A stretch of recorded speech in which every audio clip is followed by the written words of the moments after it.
तो क्या करना चाहिए लोगों को इस पॉइंट ऑफ टाइम पे, और किन किन लोगों को मेंस की प्रिपरेशन करनी चाहिए, कैसे करनी चाहिए, और किस कुछ लोगों का जिसका मार्क्स कम है उनको किन किन ऑप्शंस पे अभी ध्यान देना चाहिए, और इस आंसर की या फिर इस एसएससी जे 2023 से क्या सीख मिलनी चाहिए लोगों को, उस टॉपिक पे हम लोग आज पूरा डिस्कशन करेंगे। 70s में किसी लोग का अगर आ रहा है तो वो लोग किन किन ऑप्शंस पे अभी फोकस कर सकते हैं।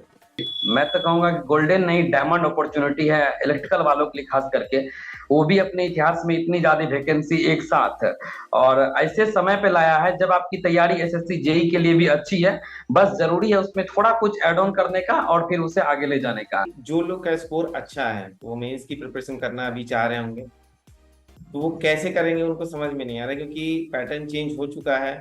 कहाँ से करें, प्रीवियस ईयर क्वेश्चंस को उठा के पहले करें या फिर जो प्री के लिए प्रिपरेशन चल रहा था वैसे ही करें, तीनों ब्रांच के लिए बता दीजिए कैसे लोग को करना चाहिए अभी।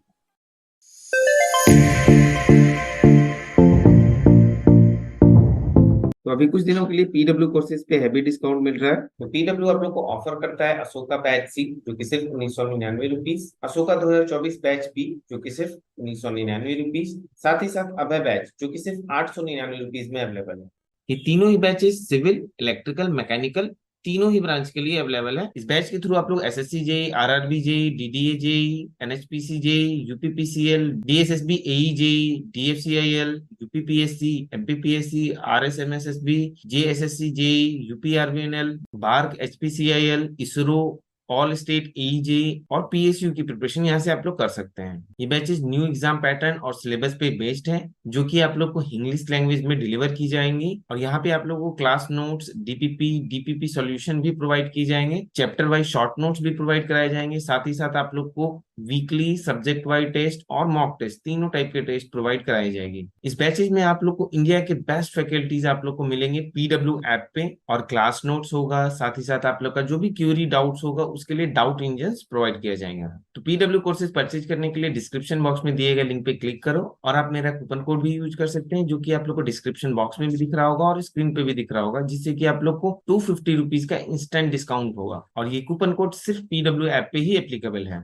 हेलो आलोक जी, बहुत बहुत स्वागत है आपका हमारे चैनल द चार्ज बुक पे। बहुत बहुत धन्यवाद। तो आज का जो सेशन है वो हम लोग सब जानते हैं कि एसएससी जेई का जो आंसर की है वो रिलीज हुआ है, और बहुत लोग का जो मार्क्स है, मैं मानता हूँ कि 80 to 90% लोगों का अंडर 100 मार्क्स है इलेक्ट्रिकल में, अगर बात करूँ तो। बिल्कुल। और जो बहुत लोग जो पहले से कयास लगा के रखे थे कि हाँ इस बार मेरा सिलेक्शन होगा और मैं मेंस दूंगा, पैटर्न चेंज हो, बहुत सारे एक्साइटमेंट होते हैं और एक्सपेक्टेशंस होते हैं, तो उस पे बहुत लोगों को चोट लगा है। तो क्या करना चाहिए लोगों को इस पॉइंट ऑफ टाइम पे, और किन किन लोगों को मेंस की प्रिपरेशन करनी चाहिए, कैसे करनी चाहिए, और किस कुछ लोगों का जिसका मार्क्स कम है उनको किन किन ऑप्शंस पे अभी ध्यान देना चाहिए, और इस आंसर की या फिर इस एसएससी जे 2023 से क्या सीख मिलनी चाहिए लोगों को, उस टॉपिक पे हम लोग आज पूरा डिस्कशन करेंगे। तो सबसे पहले आप बता दीजिए कि जो बिल्कुल। मार्क्स कम आया है उसका रीजंस क्या है। देखिए, इस बार खास करके जब से एसएससी 2022 का रिजल्ट आउट हुआ था, मैं भी स्टूडेंट के कंटेंट मतलब कांटेक्ट में काफी था और उनके तैयारी को रेगुलर देख भी रहा था। मुझे भी काफी उम्मीद थी इस बार बच्चे स्कोर अच्छे करेंगे, 120 प्लस तो नॉर्मल स्कोर रहेंगे। बट जब कल से आंसर की आया है तो अंडर 100 वाले बच्चे बहुत ज्यादा हैं, और जो बच्चे 120 प्लस 30 प्लस का उम्मीद था वो भी 110-15 तक सिमट गए हैं।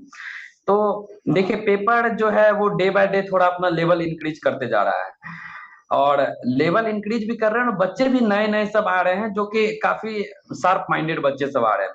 इस बार का स्कोर कम होने का मुझे जहां तक लगता है कि किसी शिफ्ट में अगर टेक को थोड़ा नॉर्मल रखा गया तो नॉन टेक के लेवल को बढ़ाया गया। बच्चों जीके जीएस को लेके बहुत सारे बच्चे बोल रहे हैं कि थोड़ा लेवल का था, कुछ पता भी नहीं चल रहा था।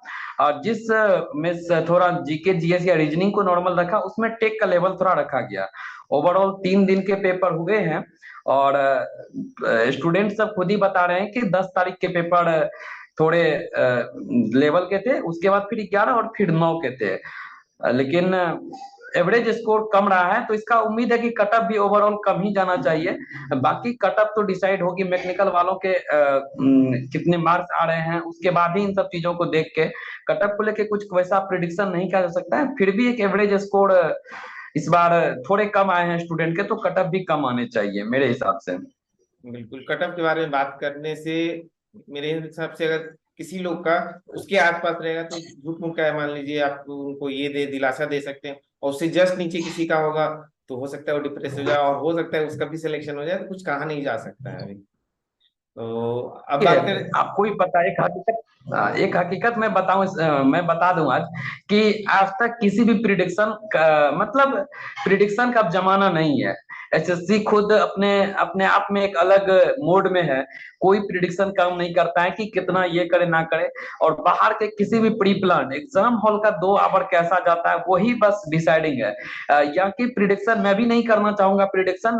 बाकी इतने तो एबल आप लोग हैं कि आप लोग को भी अंदाजा लग रहा होगा किन किन बच्चों को मेंस के लिए मूव करना चाहिए, किन किन बच्चों को नहीं करना चाहिए, क्योंकि आगे दूसरा एग्जाम है उसके लिए भी मूव कर सकते हैं। जहां तक मैं अगर एक फिर भी एक अनुमान, अगर एक रेंज की बात करूं, तो यूआर वालों के बच्चे 120 के आसपास जिनके स्कोर है, 120 125 के आसपास यूआर वाले बच्चे, वो मतलब मेंस के लिए देखें जरूर। अगर एससी कैटेगरी की बात करूं तो वो 110 से 120 के बीच में जो बच्चे हैं वो देख सकते हैं मेंस के लिए। ऐसे उम्मीद है कि रिजल्ट भी इसका बहुत जल्द आने हैं, क्योंकि 4 दिसंबर को मेंस का डेट रखा गया है। तो अगर आप जो बच्चे बीच में हैं, मतलब जिन्हें लग रहा है कि खुद को मैं बाउंड्री पे हूँ, जा भी सकता हूँ नहीं भी जा सकता हूँ, तो उसके लिए भी हम लोग इस वीडियोस में आगे बात करेंगे। तो मैं जनरली यही कहूंगा कि जिस बच्चे के स्कोर 115 से लेकर 125 के आसपास है, बीच में है, वो बच्चे जरूर मेंस के लिए धीरे धीरे प्रिपरेशन अपना स्टार्ट कर दें।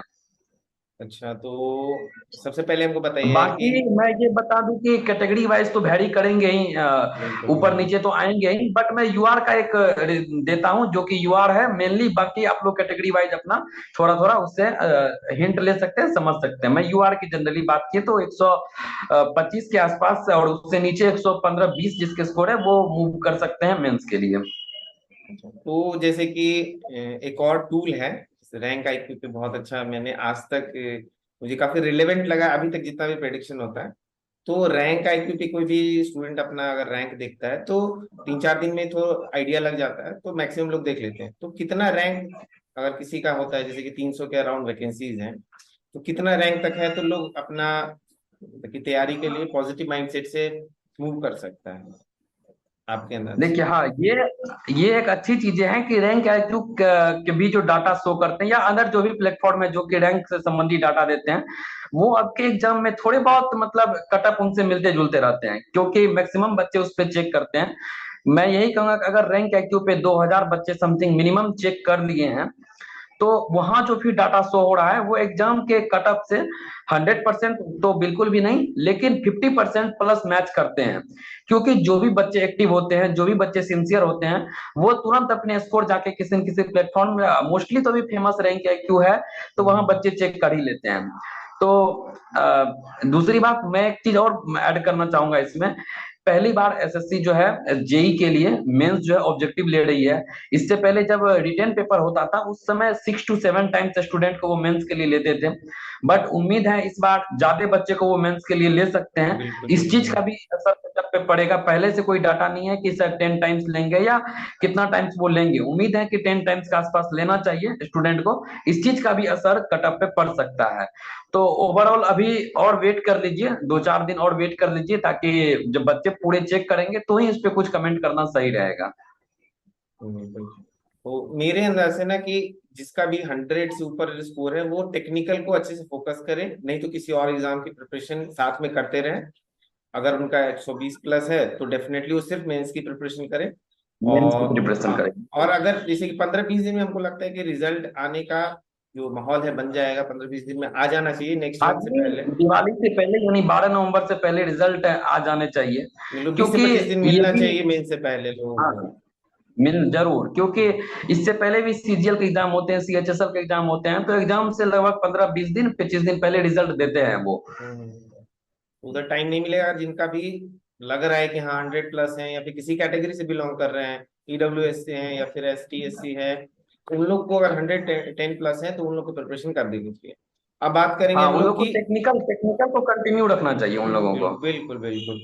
अब बात करते हैं कि पीजीसीआईएल का जैसे ऑप्शन है उस तरह से और क्या क्या ऑप्शन है लोगों के लिए, अगर मान लेते हैं जिसका स्कोर काफी ज्यादा डिप्रेशन टाइप का, यानी कि 70s में किसी लोग का अगर आ रहा है, तो वो लोग किन किन ऑप्शंस पे अभी फोकस कर सकते हैं?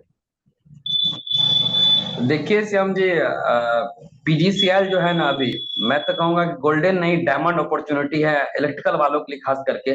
वो भी अपने इतिहास में इतनी ज्यादा वैकेंसी एक साथ, और ऐसे समय पे लाया है जब आपकी तैयारी एसएससी जेई के लिए भी अच्छी है। बस जरूरी है उसमें थोड़ा कुछ ऐड ऑन करने का और फिर उसे आगे ले जाने का। पीजीसीएल को लेके जो बच्चे मुझे जानते होंगे, मैं खुद के अपने चैनल पे भी पीजीसीएल को लेके काफी डिटेल में इन सब पे बात किया हूँ। मैं अभी आप लोगों को कहना चाहूंगा, जिन बच्चों के स्कोर थोड़े कम रह गए हैं एसएससी जेई में, उसके पास ऐसा नहीं अपॉर्चुनिटी नहीं है, बेस्ट अपॉर्चुनिटी है। अभी बार का एग्जाम, अभी फिर पीजीसीएल है। और जिन बच्चों के डीएफसीसीएल पेपर 1 क्वालिफाई होंगे वो बच्चे पेपर 2 में बैठेंगे। तो ओवरऑल अपॉर्चुनिटी अच्छा है, लेकिन फिर भी अगर बात प्रायोरिटी की रहती है, तो मैं अभी यही कहूंगा आप लोगों को कि बिना डिस्ट्रैक्शन, किसी भी बिना मतलब डिस्टर्ब हुए, आप लोग पीजीसीएल के लिए तैयार हो जाएं। क्योंकि पीजीसीएल अक्टूबर लास्ट में तो पेपर ले ना ले, बट नवंबर मिड से पहले वो पेपर अपना ले लेंगे। और उसके पेपर के कटअप और बाकी आपकी ये तैयारी बहुत कुछ मैटर करेगा उसके सिलेक्शन में। जो बच्चे यहाँ से थोड़े चूक गए हैं वो अपनी गलती को वहां नहीं दोहराते हुए, और पीजीसीएल में एक अच्छा चांस है। तो मैं जरूर चाहूंगा जो बच्चे के स्कोर कम रहे हैं वो बच्चे इन सब चीजों को भुला के, वो कल के डेट यानी 13 तारीख के डेट अपने आंसर की को भुला के, वो एक नए पोटेंशियल के साथ 1 महीना और पीजीसीएल को जम कर दें। और ये एक डायमंड अपॉर्चुनिटी जो आया है उसे जरूर लेने की कोशिश करें। क्योंकि अभी आप देख भी रहे हैं, मैं ये भी एक डाटा एनालाइज कर रहा था। पिछली साल 178 के समथिंग पीजीसीएल में सीट थे ऑल ओवर सारे रीजन मिला के। इस बार 325 प्लस सीटें हैं। साथ ही साथ पीजीसीएल में एक और बात है इस बार क्या है कि एसएससी में आप डिप्लोमा वाले बच्चे जो है वो सिर्फ सीपीडब्ल्यूडी और बिल्कुल सीडब्ल्यूसी, इन सभी डिपार्टमेंट में एलिजिबल होते हैं। और खासकर इलेक्ट्रिकल वालों की बात करें वो तो सिर्फ सीपीडब्ल्यूडी में बिल्कुल। एलिजिबल है। यानी कि ओवरऑल सीट उससे 130 के कम ही रहते हैं। बट पीजीसीएल में और सिर्फ डिप्लोमा वालों के लिए 350 के आसपास सीटें हैं। श्याम जी, ये बहुत बड़ी आंकड़ा है। अगर एसएससी में 125 और पीजीसीएल में 350, बहुत बड़ा आंकड़ा है। 2 to अप्रोक्स 3 टाइम्स सीटें हैं और वो सिर्फ डिप्लोमा वालों के लिए, वहां उसका कंपटीशन बीटेक वालों से नहीं है। बिल्कुल तो बिल्कुल। बिल्कुल भी आप लोग डिमोटिवेट नहीं हो, खास करके जो डिप्लोमा वाले बच्चे हैं वो अपने आप को मतलब खुद से सेल्फ मोटिवेट करें और तैयारी में आंख बंद करके वो तैयारी में लग जाए। मैं यही कहना चाहूंगा। जीसीएल को लेकर मैं एक और अनाउंसमेंट करने वाला हूँ कि हाल में ही 1 से 2 दिन में आप लोग को एक इंटरव्यू सेशन आप लोग के लिए मैं प्लान कर रहा हूँ। A to Z उसमें फिर से बात होगी। चंदन सर के साथ में ही मैंने एक सेशन रखा था, उसमें कुछ पॉइंट्स जैसे छूट गए हैं तो लोगों का कमेंट्स आया था, उन सब कमेंट्स को मैं लूंगा। और अगर आप लोगों के पास कोई और भी क्वेश्चन है तो आप लोग वहाँ पे हमको बताइए, मैं अगर वो रिलेवेंट लगा तो मैं उसको भी लेने की कोशिश करूंगा। और साथ में आलोक सर का चैनल है, उस पर रेगुलरली सर मेहनत कर रहे हैं, और हर एक जी एग्जाम जो भी आप लोग के लिए जरूरी है उन सब पे वीडियोस ला रहे हैं। अभी पीजीसीएल के बारे में बहुत सारे वीडियोस सर ने डाला है, तो उसको भी जरूर देखिए। सर ने अपने चैनल का नाम चेंज किया है, और 1000 सब्सक्राइबर के लिए सर को कॉन्ग्रेचुलेशन। तो सर चैनल का नाम क्या है थैंक यू। बता दीजिए, जैसे कि वीडियो तो दोनों चैनल पे देखिए, आएगा। पहले यह चैनल इलेक्ट्रिकल विद आलोक के नाम से स्टार्ट हुआ था और सभी प्लेटफॉर्म पे इसी नाम से अवेलेबल था। बट उसका नाम अब चेंज कर दिया गया है, द काउंटेबल उसका नाम रखा गया है। खैर, इसके पीछे क्या रीजन थी वो मैं एक शॉर्ट वीडियो के माध्यम से आप लोगों के साथ शेयर कर दिया था। मैं आप लोगों को एक बात ये बता दूं, पीजीसीएल को लेके काफी डेडिकेटेड मैं खुद और श्याम सर और फिर अदर जो कुछ हमारे साथी हैं, वो सब पीजीसीएल को लेके बहुत डेडिकेटेड हैं सर। अभी जैसे श्याम सर ने बताया कि कुछ इंटरव्यू में जो कुछ पॉइंट बच गए थे, चंदन सर आप लोग जानते होंगे एसएससी जेईई एयर 1 है और पीजीसीएल के 2-3 रीजन में वो सिलेक्टेड स्टूडेंट है। फिर भी जो बच गए वो नेक्स्ट इंटरव्यू में ऐड हो जाएंगे। साथ ही साथ पीजीसीएल के प्रीवियस 3 इयर्स के पेपर को totally question by question analyse किया गया है। और ये वीडियोस भी आप लोगों को मे बी कल द काउंटेबल चैनल पे मिल जाएगा। प्रॉपर एक पीपीटी के माध्यम से उसको तैयार किया गया है, किस ईयर किस पोर्शन से कितने सवाल पूछे गए हैं। तो वे आपको तैयारी करने में बहुत हेल्प करेंगे। क्योंकि एक और बात है श्याम जी, अगर मैं पीजीसीएल को लेके बोलूं, इससे पहले जो पेपर होते थे, यानी कि इस बार के पेपर को सिर्फ छोड़ दें तो सेपरेट पेपर होते थे। अगर सिर्फ हम्म। नॉर्थ ईस्ट रीजन के पेपर होने हैं तो होता क्या था कि उस नॉर्थ ईस्ट रीजन में ऑल ओवर इंडिया के स्टूडेंट भाग लेते थे। यानी किसी एक रीजन में सारे स्टूडेंट कंपटीशन कर लेते थे। उसका कट ऑफ 129 125 प्लस जाते थे जेन्युइन कट ऑफ। बट हम्म। अब क्या हुए है कि स्टूडेंट भी बढ़ गए हैं, और सीट कंबाइंड आने का यही एक फायदा है कि स्टूडेंट बटा है। इसीलिए तो देखे ना, जहां कट ऑफ 130 वहां कट ऑफ 105 110 आ जा रहा था। लेकिन इस बार सीट भी बढ़े हैं तो कट ऑफ और थोड़े कम आने चाहिए। बाकी कट ऑफ कैसा रहेगा ये तो पेपर पे डिसाइड किया जाएगा।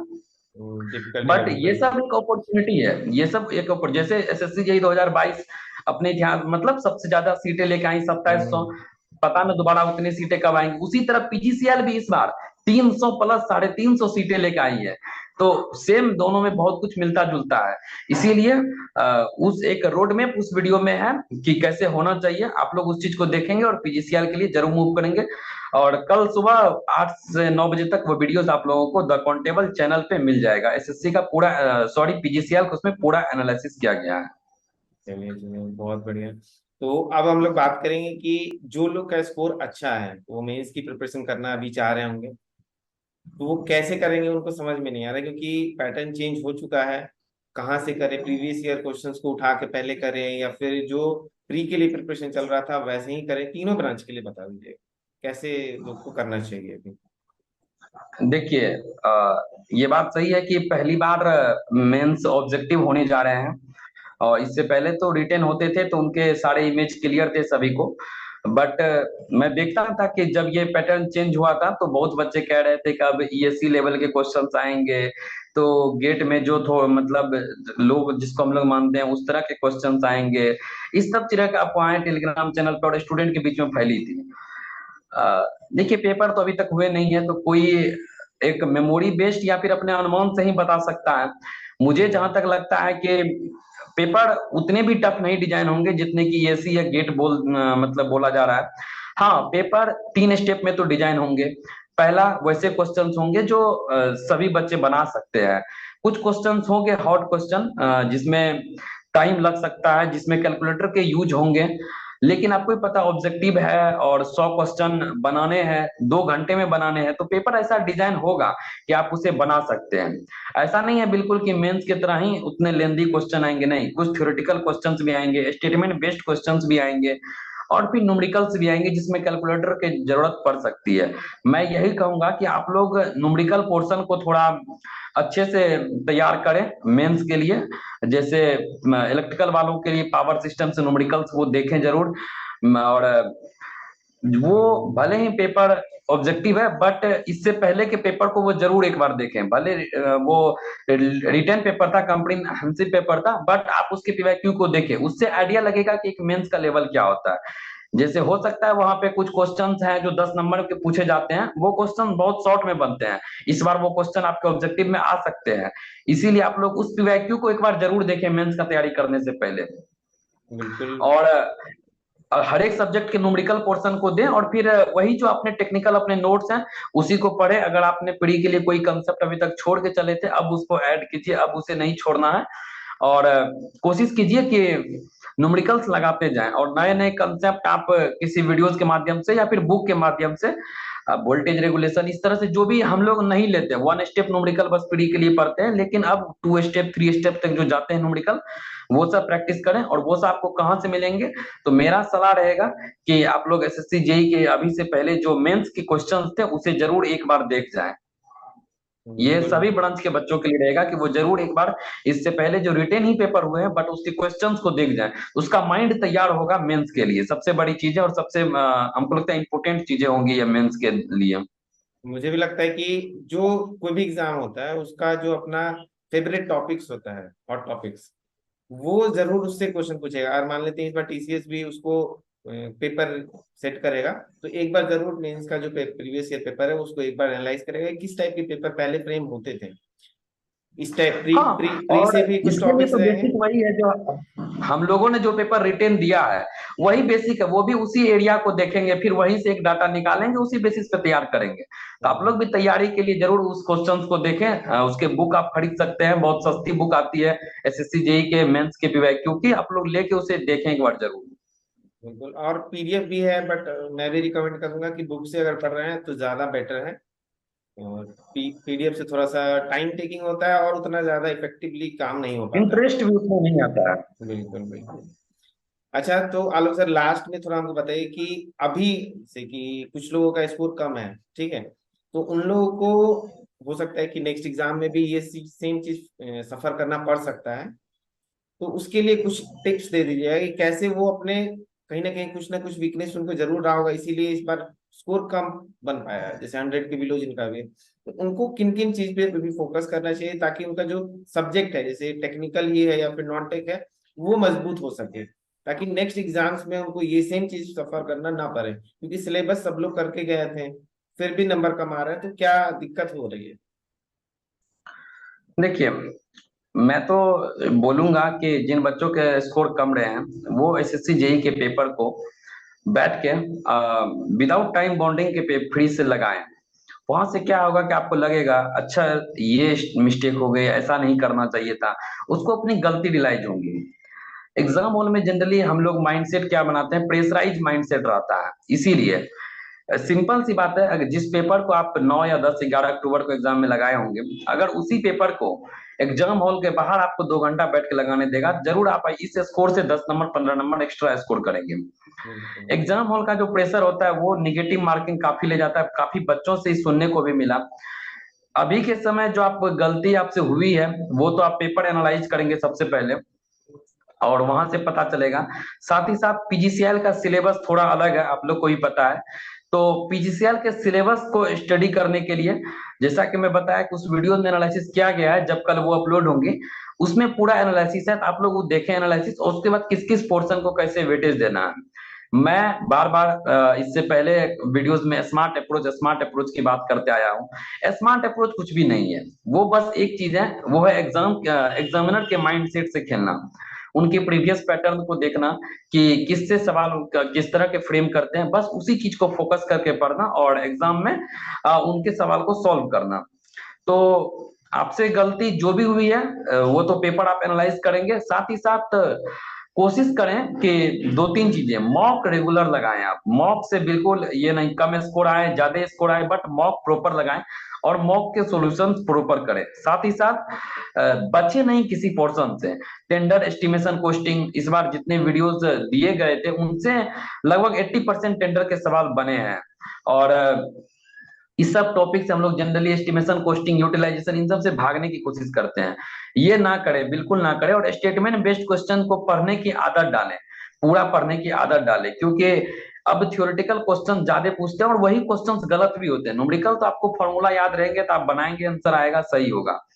तो 2 3 चीजें अभी से सुधार करें। पहला चीज है प्रॉपर मॉक तो लगाते ही रहें, और क्वेश्चंस को बारीकी से पढ़ने की कोशिश करें, थोड़ा समय दे उन पे। अभी समय दे, धीरे धीरे समय ऑलरेडी कम हो जाएगा प्रैक्टिस के बाद। और फिर जितने भी पीवाईक्यू आपको मिलते हैं पीवाईक्यू आप लगाएं, ताकि पीजीसीएल के जो भी पीवाईक्यू इससे पहले हैं और मैथ उसके लिए आप लोग अच्छे से तैयार करें। और ऑटोमेटिक जब आप मॉक लास्ट लास्ट तक आपका कॉन्फिडेंस बढ़ाएगा और वही कॉन्फिडेंस आपको एग्जाम में यूज होगा। बाकी आपको कोई भी दिक्कतें आएंगी इस दरमियान तो आप द चार्ज बुक के टेलीग्राम चैनल ज्वाइन कर सकते हैं और फिर द काउंटेबल चैनल ज्वाइन कर सकते हैं।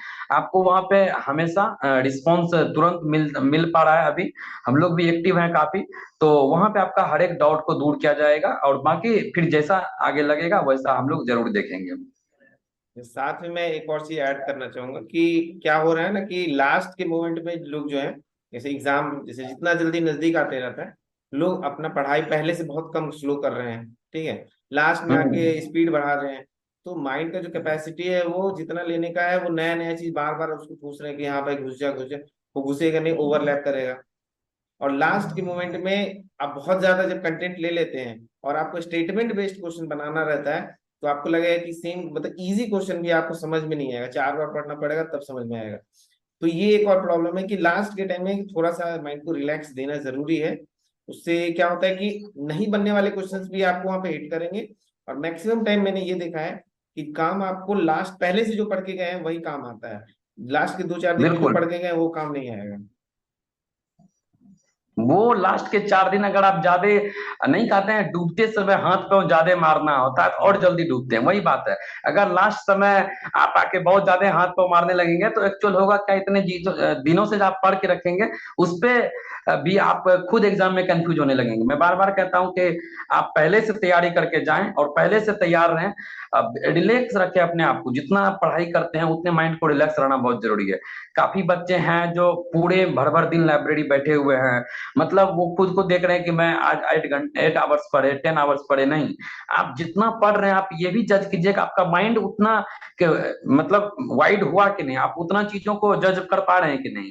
ये नहीं कि सिर्फ पढ़ लिए निकल गए, संतुष्टि मिल गई कि हाँ आज पूरा दिन पढ़े हैं, नहीं। बस थोड़ा बैठे माइंड को हैं। रिलैक्स रखिए, थोड़ा इंटरटेनमेंट भी जरूरी है, ऐसा नहीं कि इंटरटेनमेंट नहीं जरूरी है, थोड़ा बहुत इंटरटेनमेंट भी जरूरी है।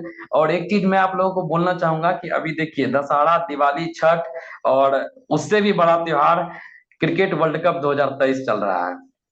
तो बहुत जरूरी है इन सब चीजों का कंट्रोल करना। सही बात बिल्कुल। है श्याम जी, आपको मानना पड़ेगा, बहुत स्टूडेंट लाइब्रेरी में बैठ के मैच देखते हैं। एसी के हवा में खाते हैं, और और वाईफाई मिल रहा है वहां पे। हाँ, फ्री वाईफाई है बिल्कुल सही बोले आप। हम्म। तो ये सब चीजें कंट्रोल करने की जरूरत है अभी, इतने बहुत तपस्या का ये समय है। देखिए क्रिकेट वर्ल्ड कप चल रहा है, उधर दिवाली है, कल से दशहरा स्टार्ट हो रहा है, फिर छठ ऐसे महापर्व है। तो इस सब के बीच में खुद को कंट्रोल जो कर लेगा वो 2024 का शुरुआत एज अ प्रोफेशनल स्टार्ट करने वाले हैं, एज अ जेई स्टार्ट करेंगे। बिल्कुल। अभी बहुत सारे लोग जैसे कि रिजल्ट आ गया, अच्छा स्कोर है या खराब स्कोर है, वो 15 दिन वेस्ट करेंगे। उससे अच्छा है कि भाई एग्जाम खत्म हुआ, 1-2 दिन रेस्ट करो और पढ़ाई स्टार्ट। जब तक मेरिट लिस्ट में नाम नहीं आता तब तक हम लोग को रुकना नहीं चाहिए। तब तक रेस्ट नहीं। बिल्कुल।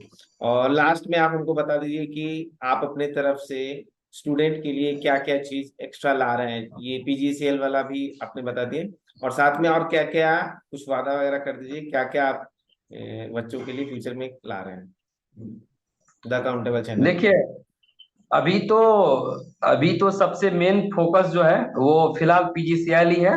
और कोशिश है कि जितने भी बच्चे देख रहे हैं, जो इतने बच्चे रेगुलर जुड़े हुए हैं, उन सभी को इस बार पीजीसीएल में कम से कम एक सीट सभी को मिलना चाहिए। उसके लिए तो डेली एनालिसिस चल रही है, और फिर अब कंटेंट पे भी काम किया जा रहा है। जैसे कि एसएससी के एग्जाम से पहले मैग्नेटिज्म के पूरे पीडीएफ हैंड रिटन आप लोगों के लिए लिखा गया और अपलोड किया गया। टेंडर के सारे पीवाईक्यू लिखे गए और उसके कुछ वीडियोस बनाए गए।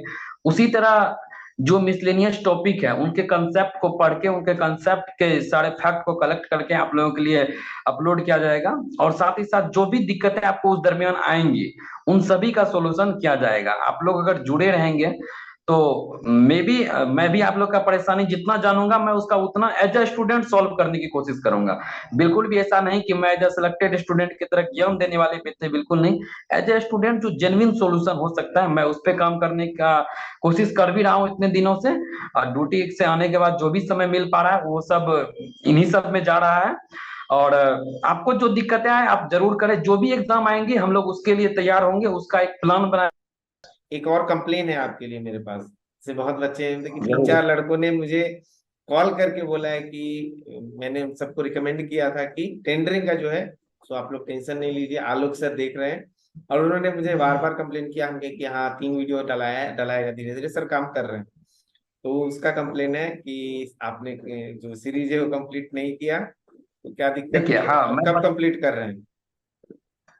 देखिए टेंडरिंग के जो पोर्शन इलेक्ट्रिकल वालों को पूछे जाएंगे एग्जाम में, उसके 80% वो 3 वीडियो में कवर है। अगर आप उस वीडियोस के प्रॉपर देखे होंगे, उसके नोट्स बनाए होंगे, और इस बार आप एसएससी जेई के एग्जाम में जब अपियर हुए होंगे और हम्म। क्वेश्चंस वहां से जो भी मुझे भी बहुत सारे बच्चे ने रिस्पॉन्स दिया कि सर लगभग 70 to 80% क्वेश्चन वहां से बने हैं।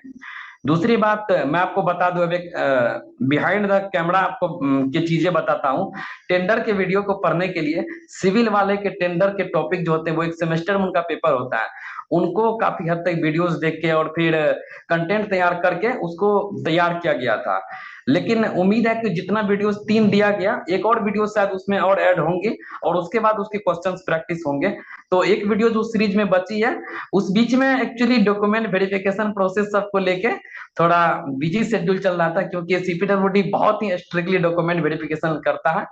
और इन्हीं सब चीज को लेके, लेकिन जितने कवर किए गए अगर आप उसको अच्छे से देखते हैं और उनके पीवाईक्यू करते हैं और आगे जो एक दो वीडियोज आएंगे उन्हें करेंगे, तो आई थिंक वो टेंडर का इलेक्ट्रिकल वालों के लिए कंप्लीट पैकेज होगा। चलिए बहुत बहुत बढ़िया। तो लास्ट वीडियो आप कंप्लीट कर दीजिएगा, और यहीं पे इसको एंड करते हैं। काफी लंबा सेशन गया है, बट काफी इंटरेस्टिंग रहा है। बाकी लोग जितने भी लोग जो डिमोटिवेट हो गए हैं, शायद यहाँ से कुछ एक रास्ता दिखेगा कि कैसे फ्यूचर में आगे हम लोग अप्रोच ले सकते हैं। फेलियर का जहां तक बात है, आलोक सर ज्यादा फेलियर नहीं देखे हैं, मैंने बहुत फेलियर देखा है, तो कोई दिक्कत नहीं नहीं नहीं, है। ऐसी बात नहीं है। मैंने भी लगभग 7 से 8 एग्जाम दिए, लेकिन उस समय उस माइंडसेट से नहीं थे, उस समय तैयारी ही चल रही थी। बट जब लगा कि सारे सिलेबस कंप्लीट कर लिए तो हाँ, उसके बाद ज्यादा फेल्योर नहीं देखने पड़े। 3 4 एग्जाम दिए और फिर सारे में रिजल्ट बने। अब तो फिर एग्जाम भी नहीं दे पा रहे हैं, छुट्टी का इशू रहता है। दे नहीं पा रहे, जरूरत भी नहीं है। अब क्या जरूरत है, सीपीडब्ल्यूडी मिल गया। चलिए ठीक है, फिर यहीं पे एंड करते हैं। बहुत अच्छा लगा आलोक जी आप आए, और इतने बिजी शेड्यूल में आपने टाइम निकाला। जैसे कि हम लोग का कल बात हुआ था, आप बोले कि कल फ्री हम नहीं रह पाएंगे, फिर भी आप लंच टाइम में ऐसे टाइम निकाल के बात कर रहे हैं, बहुत अच्छा लगा। ऐसे ही बच्चों को सपोर्ट करते रहिएगा। बिल्कुल। और जो होगा देखा जाएगा, और क्या कर सकते हैं, जो हमारा काम है हाँ, वही जैसे करना भी, है। मैं तो हमेशा कहता हूँ कि ना हम अलग हैं ना आपके श्याम सर अलग है, हम लोग सब एक ही जगह हैं, एक कंबाइंड प्लेटफॉर्म पे हैं। आपको जहाँ भी दिक्कत आए, श्याम सर मेरे भी चैनल पे एक्टिव हैं, मैं भी श्याम सर के चैनल पे एक्टिव हूँ। तो आप अपने डाउट्स कहीं भी किसी भी टाइम में डाल सकते हैं। जो उसे पहले देखेंगे उसे जरूर हम लोग सॉल्व करने की कोशिश करेंगे। आप लोग का जैसा रिस्पॉन्स रहेगा उसी अकॉर्डिंग हम लोग का उससे बेहतर रिस्पॉन्स रहेगा। तो आप लोग अगर अपना रिस्पॉन्स हम लोग पे अपना बनाए रखेंगे तो आपको रिटर्न उससे ज्यादा मिलेगा, इस बात की गारंटी मैं दे सकता हूँ। तो यहीं पे एंड करते हैं आलोक जी, ठीक है। ठीक है, आप लोग तैयारी कीजिए अच्छे से। बाकी उम्मीद करते हैं आप लोग को सेशन भी अच्छा लगा होगा। और बाकी जो भी डाउट्स आए तो आप डालेंगे। यहीं पे इस एंड करते हैं हम लोग। चलिए ठीक है, और जिसका इसका हो गया सेलेक्ट, मतलब होने वाला है सिलेक्शन, उन लोग को बहुत बहुत बधाई। इनका 120 प्लस मार्क्स है। मेरे होपफुली, तरफ से भी। होपफुली हो जाना चाहिए। और जिनका कम है, दिल मतलब कि ज्यादा ये नहीं होना, डिप्रेस नहीं होना है, और तैयारी अपना लगे रहना है, टेक्निकल से नहीं पीछे हटना है बस। यही हम लोग का मोटिव है इस वीडियो का, कि जो लोग यहाँ पे डिप्रेस हो रहे हैं, क्योंकि लास्ट ईयर में मुझे एक एग्जांपल याद है। एक कोई लड़की थी शायद, जिसका मार्क्स काफी लो था, उसको लग नहीं रहा था हो जाएगा, ईडब्ल्यूएस कैटेगरी से थी, और जस्ट क्वालिफाई करके उनका रैंक अच्छा बना है, 2 डिजिट रैंक का। तो मुझे लगता है कि लोगों को यहाँ से मोटिवेशन मिल सकता है। तो काफी लंबा सेशन हो गया, इसको यहीं पे एंड करते हैं, नहीं तो लोग देखेंगे नहीं। ठीक है, और जो हमारा मोटिव है वो कंप्लीट नहीं हो पाएगा। ठीक है आलोक जी। ठीक है। ठीक।